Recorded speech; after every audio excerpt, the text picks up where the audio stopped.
kamatis, sabi nila, ang kamatis pampakinis ng kutis. Sabi lang nila, yun. Pero para sa akin, hindi naman totoo. Lagi naman kumakain ng kamatis. But still, hindi nangangamatis. Ito, kamatis. Masarap pa to. Masarap pa to. Luyat siya. Medyo luyat siya.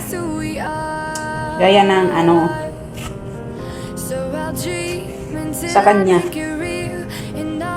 Naging luyat. Bigay shout out kay Kuya Nat Vlogs. You know what I mean, Kuya Nat Vlogs. Jer is in the house, but you know. Pwede ba to? Well, nasa pagdadala yan. Maliit o malaki. Basta marunong ka. Masasatisfied ka, man. You know what I mean. Nasa sa inyo na yan kung anong iniisip nyo. Basta ako naghiwa dito ng gulay. Carrots. Ito masarap. Naputuro kasi hindi ko pa napakita pala. Ganyan siya mahaba. Masarap yan. Masarap na masarap. Pero hindi siya malambot. Siyempre matigas. Yun ang masarap. Matigas na. Mahaba pa. Malaki. Dako. Mahaba. Mahaba. Dako at matigas. Wow, man. Para ka lang nanalo sa luto nun. Hindi shout out ko yun natin vlogs. Lagi ko ba inaano lagi sinashout out si Kuya Nat Vlogs? Kasi si Kuya Nat Vlogs, sabi niya nga, sabik din daw siya sa Jeje. You know what I mean, Kuya Nat Vlogs? Sana all nananapik. Buti pa sila pinanlapitan. Ako pag uwi ko nga, kahit umuwi man ako nga pa rin. Kahit yung pero nga hindi ko alam, pero si Ate Aura alam. Del alam ni Ate Aura. Pero ako hindi ko alam kung ano yun. Sabi ko hindi pa ako nakakapasok doon. Kasi wala namang ako kasama doon. Ano doon? Yun. Papadalas talagang pagsasayaw ni Tuto. Adik talaga si Tuto ang lang sasayaw. Uy, hindi naman magaling sumayaw. Eto na siya ngayon. Yan. Papakita ko sa inyo paano ko kumain yan. Ganyan lang siya kakainin ni Tuto Arlene. Ganyan, fresh from Negnan. Sucker. Kaya, huwag na kayo magtaka at ganito ang katawan ni Tuto. Yan ang kinakain. Walang ham, pero wow. Yan lang.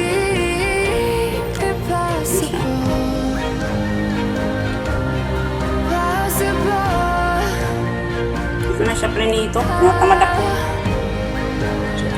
Lagyan ko ng konting asin para masarap ang labanan. Yan.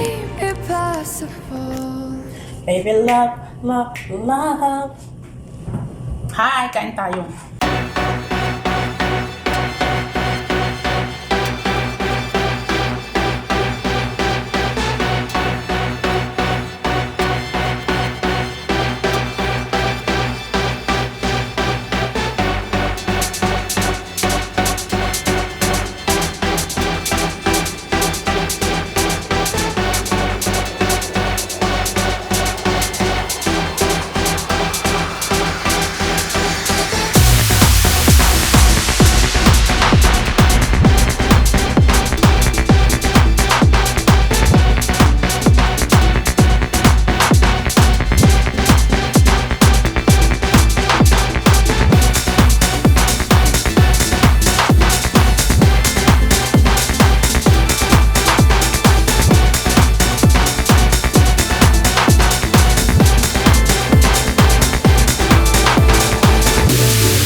4 years, ganun.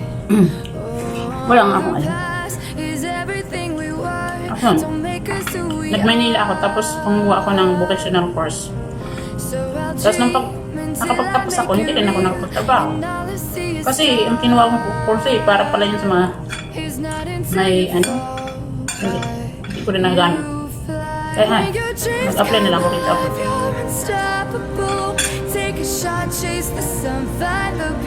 Ay, kilala niyo na Stuto. So, mahirap. At sa edad na 43 pala, may isa akong anak. Siya kagdan sa uniko iho ko, si John Arwin Yamson. Yamson kasi yun yung apelido ng mister ko, na maraming babae. Shout out sa mga. Kaya ngayon, lahat ng pagsisilap, lahat ng ginagawa ko para sa pamilya ko, sa anak ko, lalo sa anak ko. Hindi, no. Umalis ako, anak ko, 1 year old. Hindi pa yung marunong magkakal. Yung pag-alis ko, 2010 yata yun. Hindi pa yun marunong siya maglakad ang anak ko.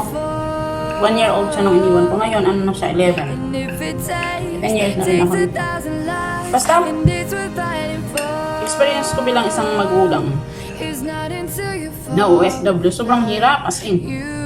Kasi, lumalaki yung anak mo, hindi mo nasubaybayan ba? Yung mga pangailangan niya, kaala ka ng anak ko.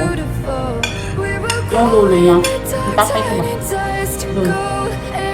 Nalagaan siya. Saka malaki na anak ko. 11 years old.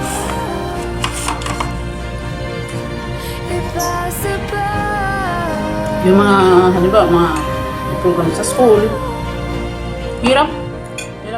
Mahirap maging magulang na malayo sa anak. Good. Lalo pag pag may sakit yung anak mo, gusto mo mong umuwi. Hanggang kalag na. Wala kang magawa. Dito kayo. Totoo yung sinasabi nila na iniwan mo sarili mong anak, mas pinili mo pa yung mag-alaga ng ibang tao. Kasi sa akin kasi ganito. Kasi pag nasa Pinas ako, wala. Maliit yung kita. Biyertok na tayo. Maliit ang kita talaga pag Pinas. Depende na lang kung professional ka. Malaki kita mo. Kung ordinary mawayan ka lang, wala. Kahit kalabaw ka rin, pero mas maganda na rin kahit kalabaw ka, alas kasama pa man yan. Susubaybayan mo yung paglaki ng anak mo. Nandyan ka pag sabi niya, ma'am, nagugutom ako, ma'am. Masakit san ko, ma'am. May project kami, ma'am. Ma'am, may kami sa school. Lahat ng yan, hindi ko na. Ngayon, pag tumatawag ako sa anak ko,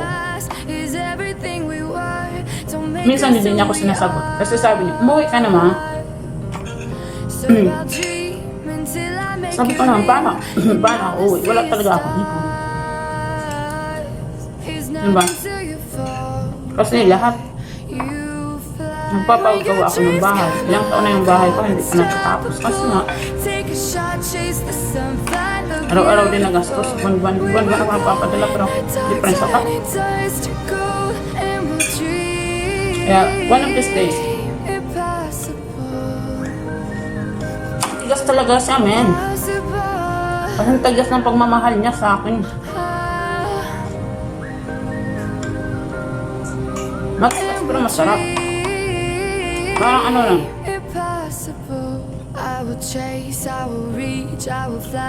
Ulit-ulit kang niluluko. Pero pag sinabing kunting lambing sa'yo, babalik at babalikan mo. Kasi nga, masarap. Kasi nga, mahal mo. Pero, pag nasaktan ka, iyak-iyak ka. Kasi nga, mahal mo. Ay, kakaloko din no.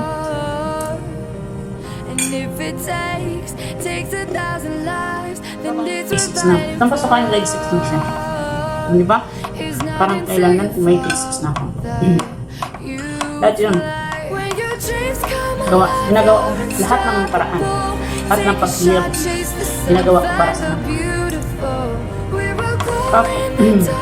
Tapos ngayon, laki ng binayaran ko sa school niya kasi sa prod. Yun ang gusto ko eh. Gusto kong ganun. Ganun ang anak ko. Hindi ko man nabigay sa kanya ng pagmamahal. Pero siguro sana makabawi ako. Pero yung mga panahon na hindi ko na magbalik, pero babawi ako sa anak ko. Yun. Sakit no? Ikaw na nga nagsakripisyo. Basta, hirap sabihin. Sabi nga, it's hard to say I'm sorry. Man din, shout out din sa anak ko. Basta, babawi na sa mama.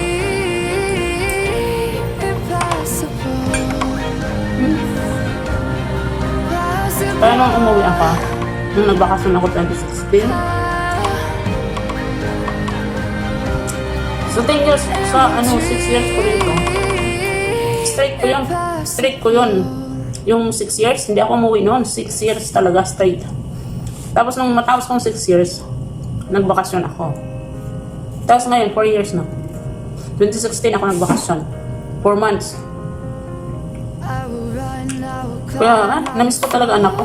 Tatay ko, kapatid ko, mga pamangkin ko. Basta nakakaano. Tapos pag sila, may masalo-salo, kakamiss yun. Makapag-video call ka nga, minsan lang. Especially dun sa amin. Tatay ko kasi walang yung keypad ang cellphone. Yung anak ko may cellphone naman. Ang bilis masira. Sana may mag-sponsor men. Pero masira. Kasi kung magpapadala ako ng pera, inuuna ko yung allowance nila. Allowance, kuryente. Yung tubig, hindi ang problema kasi nakapagpaan ako ng puso eh. Kasi dati monthly rin yung tubig. Kaya ngayon, ano ko na lang, kuryente. Allowance nila, bigas. Siyempre, tatay ko matanda na rin yun. Ano maghanap buhay po yun. Bali, ang tatay ko ngayon ang kasama ng anak ko. Doon sa bahay. Yung kapatid ko, doon din sa bahay ko. Basta, hindi basta-bastang sakripisyo ng isang inang OFW. Mga OFW, shout out dyan sa mga OFW. Sa loob ako sa mga OFW. Mga sakripisyo ba? Kung sa ano yung hirap, hindi mababayaran ng pera yung hirap. Hindi. Kaya, yung mga sakripisyo, siyempre, na rin kasi nga, kung dati nakakain ka ng 3 beses. Pero ngayon, pag kumain sila ng 3 beses, at least, masarap na yung ulam. Noon kasi, may ulam, pero kasarapan. Pero ngayon, kahit pa paano, masarap yung ulam nila. Yun ang ikinaganda. Well, depende na lang yun sa makakatanggap ng pera ng Pinas. Pero kung waldas, gaya nung ano ko, pagtanggap ng pera, inom. 1 week only inom yan. Wala. Kaya hanggang ngayon, nakaano pa yung bahay ko nakatingga. Kasi nga, yung pera, waldas. Wala. Pero ngayon, alhamdulillah. Konting timbot na lang. Tatapos ng bahay. Kaya sa mga OFW dyan, pakatatag lang tayo. Lahat. Kayanin natin. Makakauwi rin tayo sa lupang sinilangan natin. One of these days. Dahil pag uwi natin ng Pinas,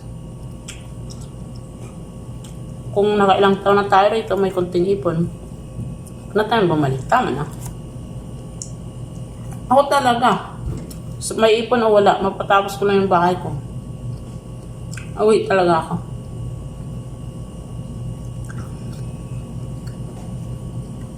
Doon ako magkano, sumikap. At least may nakapatay na akong bahay. May lupa na ako nabili. Naipundar na ako. Yun ang kagandahan lang na sa abroad. Kasi pag maganda yung humahawak ng pera mo Pinas, makakapundar at makakapundar ka talaga. Pero lang kung pagdating sa pera mo Pinas, walang kamay na hahawak na maganda, wala.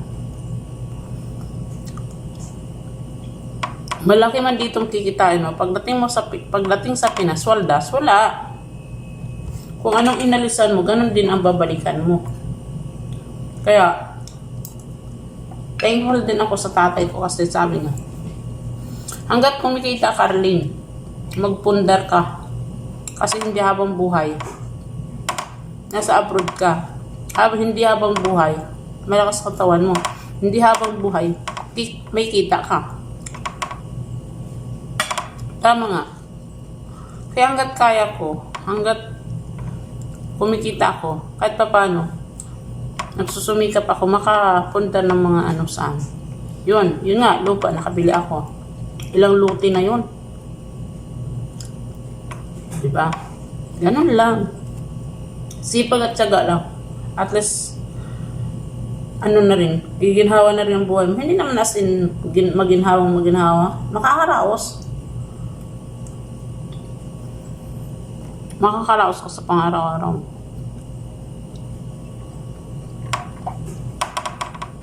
Hindi naman porket nag-abroad ka, pagdating mo ng Pinas, buhay mayaman ka na. Hindi. Pagdating mo sa Pinas, yun ang bagong buhay mo. Doon mo naman papalaguin yung mga naipundar mo. Pero kung hindi ka marunong magpalago, wala. Balik ka sa Kaya ako, mga gadget na yan, mga gadgets halagang 10,000. Hindi, doon ako sa mga 5,000, 4. Kasi yung gadget mawawala mabilis mawala. Tingnan mong iPhone ngayon, kailan yun nagtaritaw, higit 30. Ngayon magkano lang. Yung lupa, hanggat tumatagal yung lupa, mataas ang value niya. Parang alahas. Hanggat may alahas ka, hanggat tumatagal yung alahas, mataas ang value. Ganun ang gawin natin mga OFW.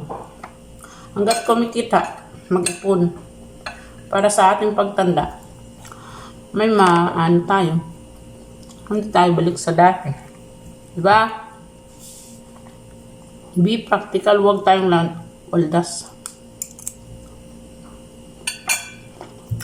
Kumbaga sabi nga ni Busticol, set out kay Busticol, sa totoong buhay, ganun gawin natin. Yun lang. Share ko lang kung sino si Toto. May pakilala ko lang sa inyo kung sino si Toto. Ayan, alam niyo na. Ako si Toto Arlene, palayaw ko Toto. Arlene real name ko, Oliva ang surname ko. May isang anak, hindi ko iho. Yan.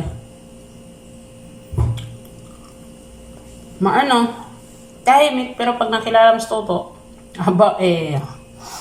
mapapatawa ka rin ni Toto. Sabi nga nila, mahenhen pero sa loob ang pulo. Why, hindi ganun si Toto. Yan lang. Fighting mga ka-OFW. Fighting. Diba? Real talk tayo. Real talk. Yan lang. Sana ipakilala ko sa inyo kung sino si Toto Arlene. Thank you.